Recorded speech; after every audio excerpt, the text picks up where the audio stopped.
చేతన్ అగర్వాల్ కేసులో విచారణ జరిగే కొద్దీ రోజు రోజుకి మరిన్ని సంచలన విషయాలు బయటకు వస్తూనే ఉన్నాయి. ఇప్పుడు మరొక కీలక విషయం బయటకు వచ్చింది. సియా దగ్గర 2 ఫోన్లు ఉన్నట్లుగా గుర్తించారు అధికారులు. ఇప్పటి వరకు ఒక ఫోన్ మాత్రమే ఉందంటూ అందరూ భావించారు. కానీ సియా దగ్గర 2 మొబైల్ ఫోన్లు ఉన్నాయి. ఇప్పుడు ఆ 2వ మొబైల్ ఫోన్లో షాకింగ్ నిజాలు బయటపడుతున్నట్లుగా తెలుస్తోంది. ఇప్పటికే సియా గోయల్ మొబైల్ డేటా రికవరీ చేశారు పోలీసులు. తన ప్రియుడితో సైన్ లాంగ్వేజ్లో మాట్లాడినట్లుగా గుర్తించారు. నిక్ నేమ్స్తో మాట్లాడుకున్నట్లుగా కూడా పోలీసులు చెప్తున్నారు. సియా చేతన్లకు 14 రోజుల జ్యుడిషియల్ కస్టడీ విధిస్తూ మరోవైపు లై డిటెక్టర్ టెస్ట్కు వాళ్ళు నో చెప్పినటువంటి పరిస్థితి కూడా కనపడింది. 14 రోజుల జ్యుడిషియల్ కస్టడీ విధించింది కోర్టు. మరోవైపు లై డిటెక్టర్ టెస్ట్కు మీరు సిద్ధంగా ఉన్నారా, మీకు ఓకేనా అని కోర్టు అడిగితే మాకు ఇష్టం లేదు అంటూ సియా చేతన్ ఈ లై డిటెక్టర్ టెస్ట్కు ఒప్పుకోలేదంటూ తెలుస్తుంది. ఈ నేపథ్యంలో నిందితుల అనుమతి లేకపోతే లై డిటెక్టర్ పరీక్షకు పర్మిషన్ ఇవ్వలేమంటూ కోర్టు చెప్పింది. ఇక మరోవైపు సియా మరొక ఇంట్రెస్టింగ్ మ్యాటర్ చూడండి. అంటే మొదటి నుంచే ఈ పెళ్లి జరగడానికి ప్లాన్ చేసుకున్నప్పటి నుంచే సియా కేతన్ని అత్యంత దారుణంగా చంపాలని ప్లాన్ చేసుకుందనడానికి ఇది ఒక ఎగ్జాంపుల్. సియా తన ఫ్రెండ్తో స్నాప్చాట్లో చేసినటువంటి మెసేజ్లు ఇప్పుడు బయటకు వచ్చాయి. అందులో అక్కడ ఒక పెద్ద కోటలో ఒక ప్యాలెస్లో వీళ్ళు పెళ్లి చేసుకుంటున్నారు కాబట్టి 17 కోట్లు పెట్టి కేతన్ దాన్ని బుక్ చేశాడు కాబట్టి అందులోకి రావాలంటే ప్రత్యేకంగా ఒక ఎంట్రీ కార్డు ఉంటుంది.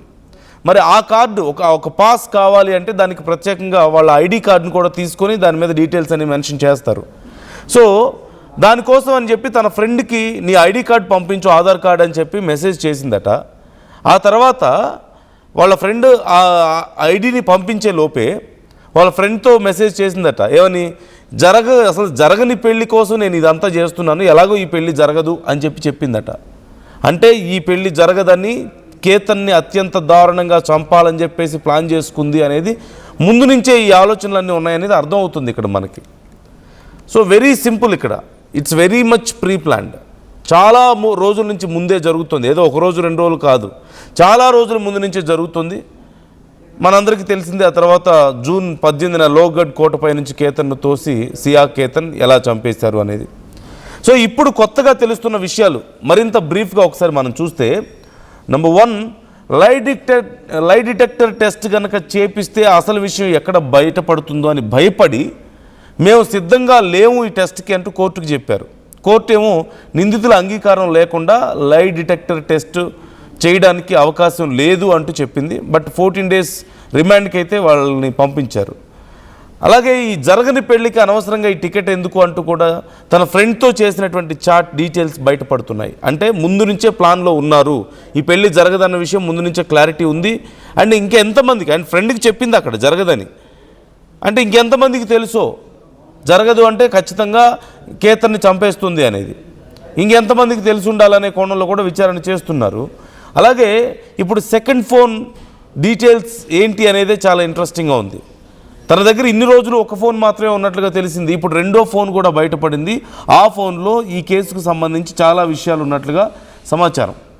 మోరోవర్ చేతన్ అలాగే సియా ఇద్దరు కూడా కోడ్ లాంగ్వేజ్లో, సైన్ లాంగ్వేజ్లో మాట్లాడుకున్నట్లుగా తెలుస్తోంది. అంటే మనం జనరల్గా సినిమాల్లో క్రిమినల్స్ మాట్లాడుకోవడాన్ని మనం వింటూ ఉంటాం. క్రిమినల్స్ లేదంటే డ్రగ్ పెడ్లర్స్ లాంటి వాళ్ళు మాట్లాడుకోవడాన్ని మనం రెగ్యులర్గా వింటూ ఉంటాం. ఒక్కొక్కరు ఒక్కో రకమైన పేర్లు పెట్టుకుంటారు. ఫర్ ఎగ్జాంపుల్ డ్రగ్స్కి ఏదైనా కావాలి అంటే 1 గ్రామ్ ఇంకేదైనా ఒక డ్రగ్ కావాలి అంటే 1 kg చికెన్ కావాలి అని చెప్పేసి ఏదో మాట్లాడుకుంటుంటారు. లేదా ఇంకొకటి ఏదో పార్సిల్స్ రీచ్ అయినాయా లేదా అని చెప్పుకోవడానికి కర్రీ వచ్చిందా, మన సినిమాల్లో కూడా చూస్తూ ఉంటాం కదా, లంచ్ బాక్స్ వచ్చింది, ఇలాంటి కోడ్ నేమ్స్ ఉపయోగించుకుంటూ ఉంటారు. సో అలా ఇక్కడ వీళ్ళు కూడా such a criminal minds. So వాళ్ళు కూడా ఇక్కడ కోడ్ లాంగ్వేజ్ ఉపయోగించుకున్నట్లుగా తెలుస్తోంది. అండ్ మోరోవర్ ఇప్పుడు who is this third person, Chetan friend ఒక అతనికి ఈ విషయం ముందే తెలుసని అతనితో డిస్కస్ చేశారంటూ తెలుస్తుంది. ఈ నేపథ్యంలో ఇప్పుడు అతన్ని కూడా విచారిస్తున్నారు. అతనితో పాటు ఇప్పుడు మరి స్నాప్చాట్లో వాళ్ళ ఫ్రెండ్తో జరగని పెళ్లికి టికెట్ ఎందుకు అని చెప్పి సియా మాట్లాడింది. అంటే అలా ఎంతమందికి తెలుసు, ఎంతమందితో డిస్కస్ చేశారు అనే వివరాలను కూడా ఇప్పుడు సేకరిస్తున్నట్లుగా తెలుస్తుంది. సో మొత్తం మీద కొద్దిగా అన్ని ఆధారాలు, అన్ని సాక్ష్యాలు వాళ్ళిద్దరే కావాలని ప్రీ ప్లాన్డ్గా కొన్ని వారాలు ముందు నుంచి ప్లాన్ చేసి చేసుకున్నారు అనేది అర్థమవుతుంది. ఇంత దారుణానికి పాల్పడ్డారనేది చాలా క్లియర్గా అర్థమవుతుంది. So what is your opinion about this? అతి త్వరలో ఈ కేసులో వీళ్ళిద్దరూ లోపలికి వెళ్ళబోతున్నారు. జైలుకి వెళ్ళడం పక్కా, శిక్ష పడడం పక్కా. కాకపోతే ఎంత బ్రూటల్ అండ్ ఎంత క్రూయల్గా వీళ్ళు బిహేవ్ చేశారో, ఎంత క్రూయల్ మైండ్ వాళ్ళది అనేది ఒక్కొక్క విషయం బయటకు వస్తుంటే అర్థమవుతుంది. So try to comment your opinions. మీ అభిప్రాయాలు ఏంటి ఈ కేసుకు సంబంధించి?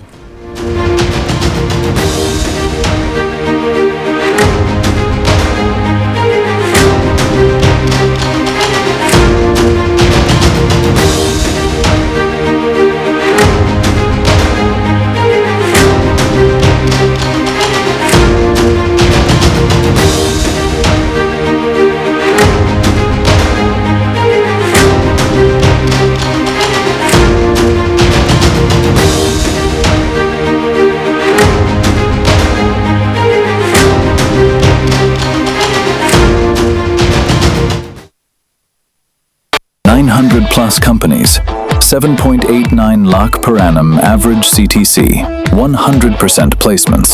KL deemed to be university.